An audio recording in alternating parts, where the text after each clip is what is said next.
everybody, JawsJr here for another Rockhounding adventure. We are outside in back of the world headquarters of JawsJr Entertainment. We're sitting here looking at this Biggs Flame. This is a vented rhyolite, very similar to what it's sitting on, Gary Green.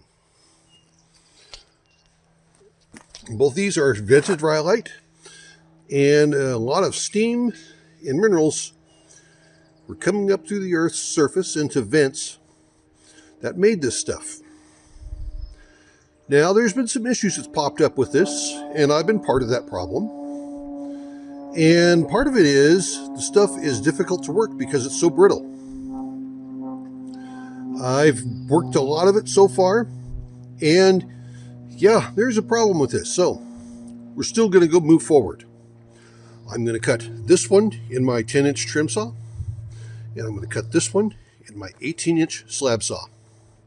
And we're going to show you guys the results. Real world, real time, and see how the stuff turns out. Now, this one, I would like to cut this way, but there's no way I could get that to fit my little vise in the saw, so it's going to get cut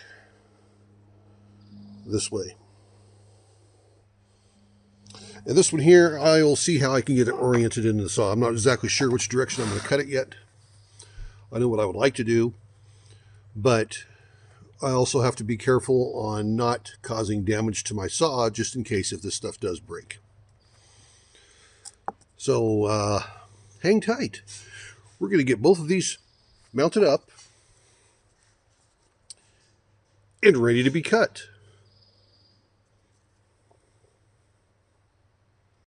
Here we are on my Highland Park Model E2 10-inch trim saw. I have the piece of Biggs Flame mounted up in the vise here, and I am running a very cheap saw. I don't expect a very good quality saw cut, but if this falls apart, I don't want it to destroy a good blade. Hopefully it won't. Hopefully that some of the comments I've heard are unfounded, but you know, when I put this in here and tighten the clamp down, yeah, I got pieces. So let's get this fired up, and we're going to cut the end off, and then we're going to try to cut a slab or two.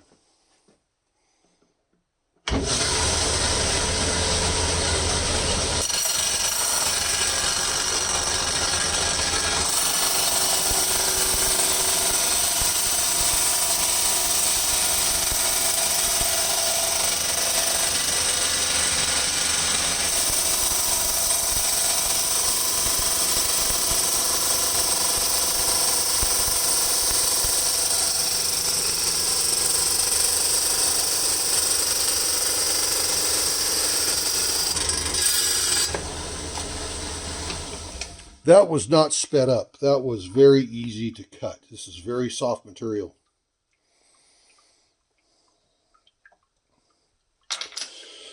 So this is going to be quicker than I thought it was. So now, I'll just keep rolling as I'm doing this. So with this being soft material, I'm going to adjust my caliper here to 7.5 millimeters.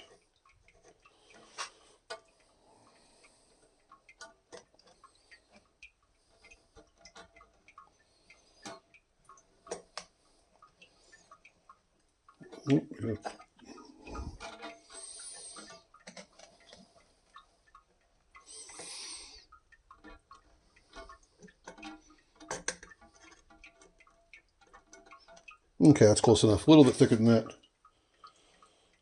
Back it off just a titch. And then we will go through here and tighten it down.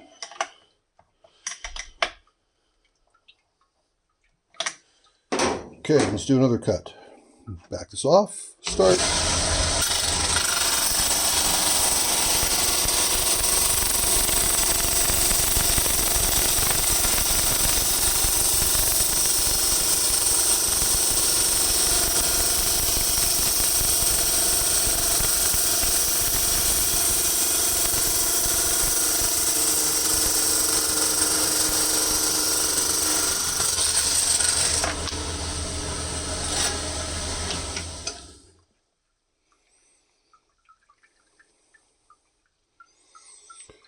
not too bad. I don't see any visible fractures in it. Yep, there's one down there at the bottom, so you can see it come apart. That's a solid piece. Good. And yep, right at just a titch under 7.5 millimeters. So I did set that one up right. So now let's go ahead and do a couple more here. This is actually softer than I thought it was going to be.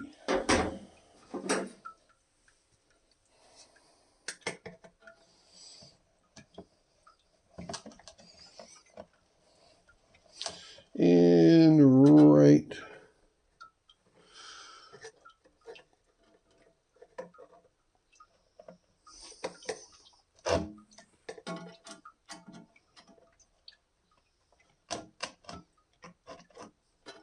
right about there.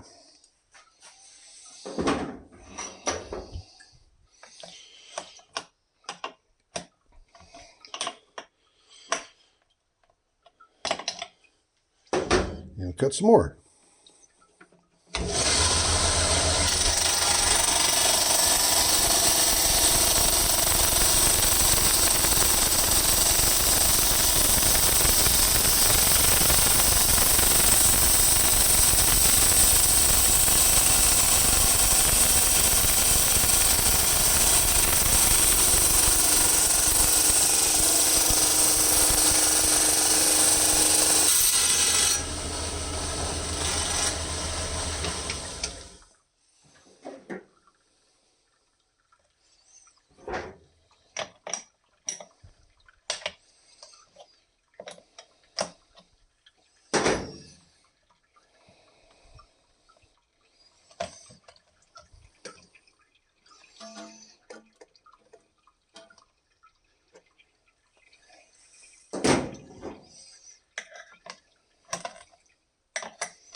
And we'll see if we can get one more out of this. I think I can.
Okay, look what we have here.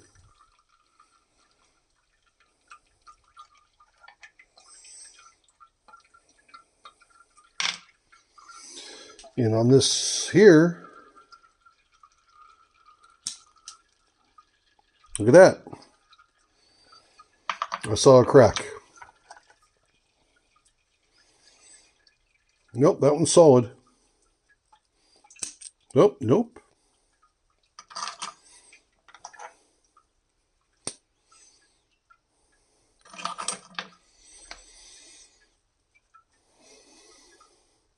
That one is solid. Nope, it's not.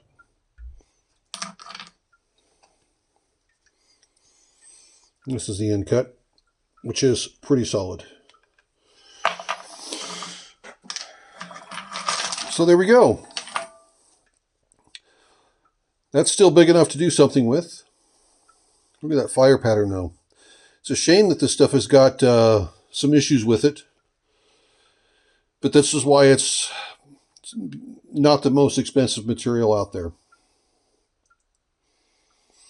But I was going to actually be reselling this material, and I felt uncomfortable with it.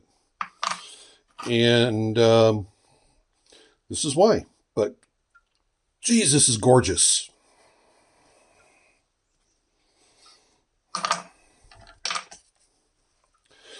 So next is cutting that bigger piece on the Highland Park Model J2 18-inch slab saw. I'm going to be able to get a long cabochon right out of there, right in the middle.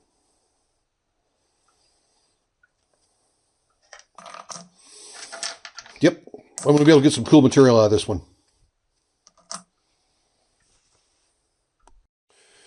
Okay, we have it secured.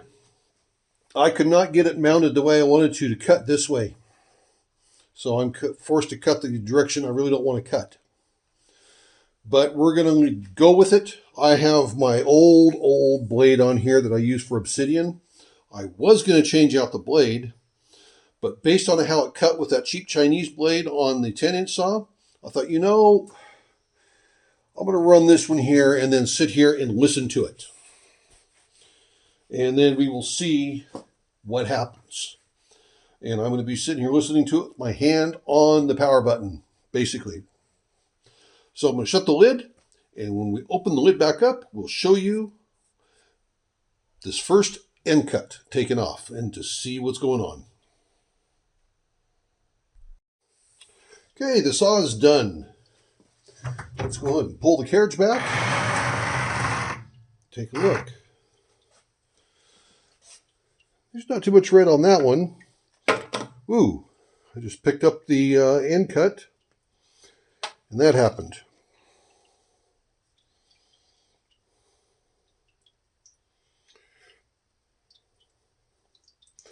Not too bad for the beauty, but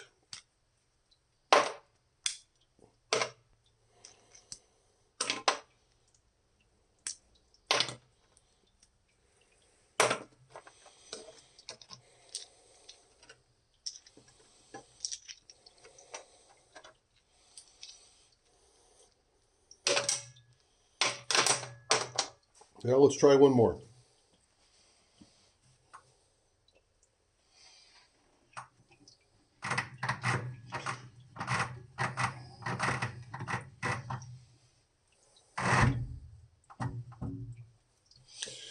Okay, I will be back after we get this one cut. Slab number 2 is done, so let's see what we got. That's a pretty stuff, but let's see what happens here.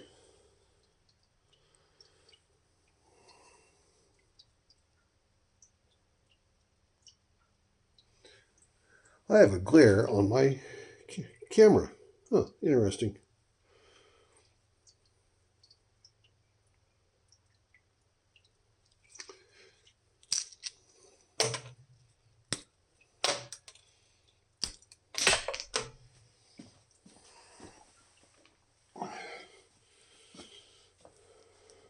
Oh, there's a solid piece there. And the first one that came off is solid. So I've got a couple solid pieces here I can work. Let's go ahead and do one more. I'm pretty sure that these cracks are just going to continue the way all the way through, but then we're going to talk about a solution.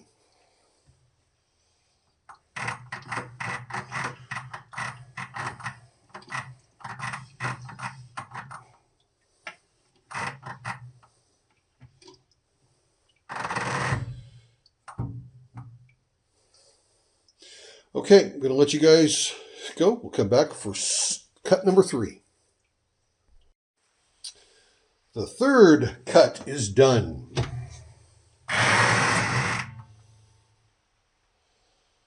Not too bad looking, but let's see what happens.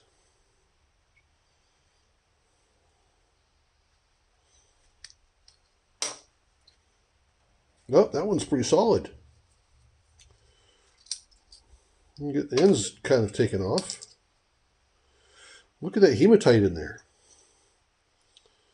I've noticed when this stuff is cracking, you've got that fine layer of hematite in there. That's that silver color.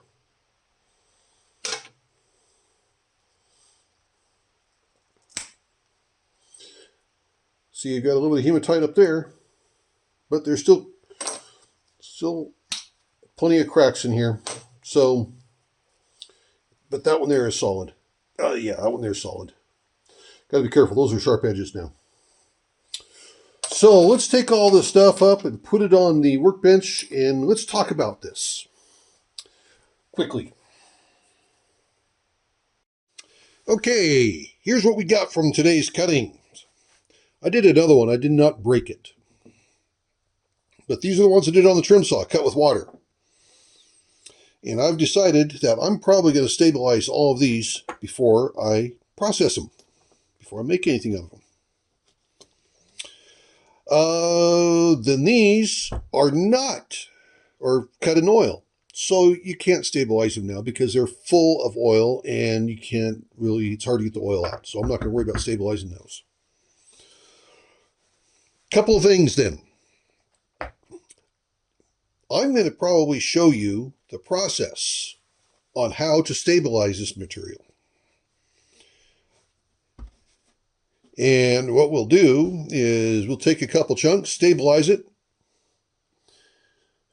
Once it's all done, we'll take it on the saw and we will cut it and see what happens. This material is too cool looking. Look at this. I mean, look how cool that looks. This material is too cool looking just to have it end up in pieces and not do anything with it. I mean, yeah. So my opinion is, let's go ahead and stabilize it. Let's go ahead and try to do something cool with it and salvage this. Now, there's also, I don't know if you remember from my last week's video, I said there was a chunk that I was going to cut and work on. Well, there it is. And I found its matching piece.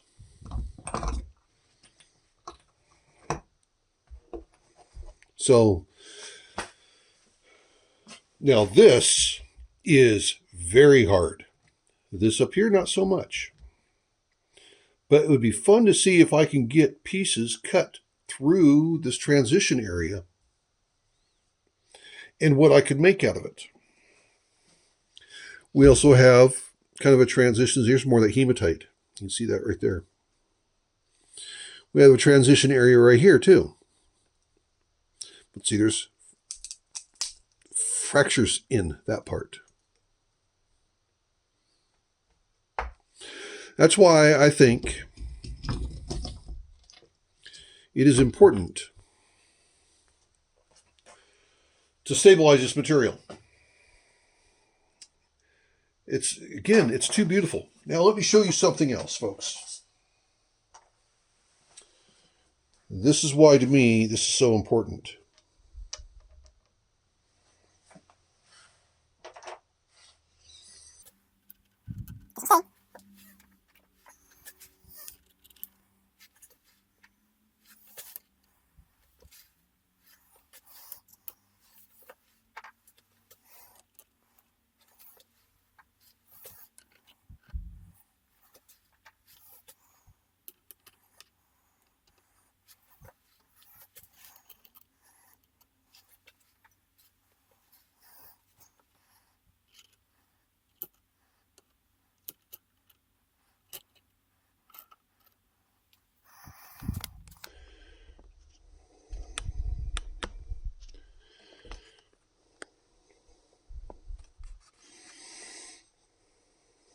Look at this material.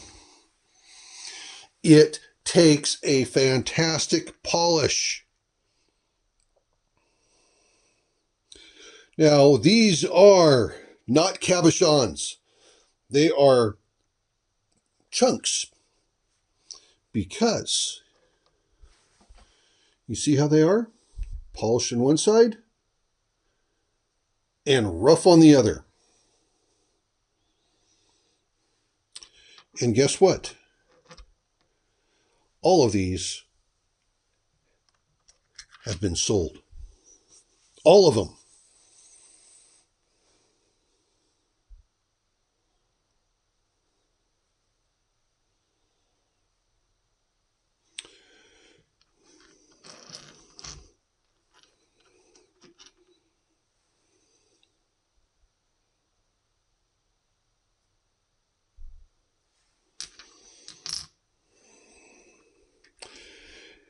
And I have interest from others who want to buy more of these.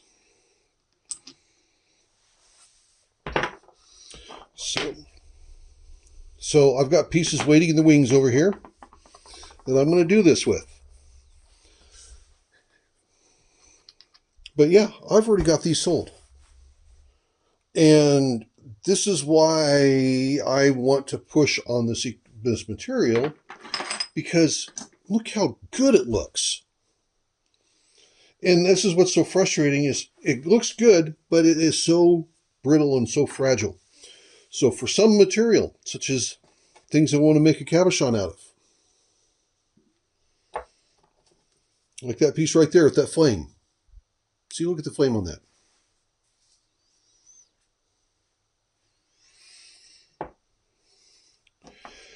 I want to stabilize it so it can be worked and turn into something cool. Now, yes, that's going to add to the price of these. These pieces here are going to be a lot more.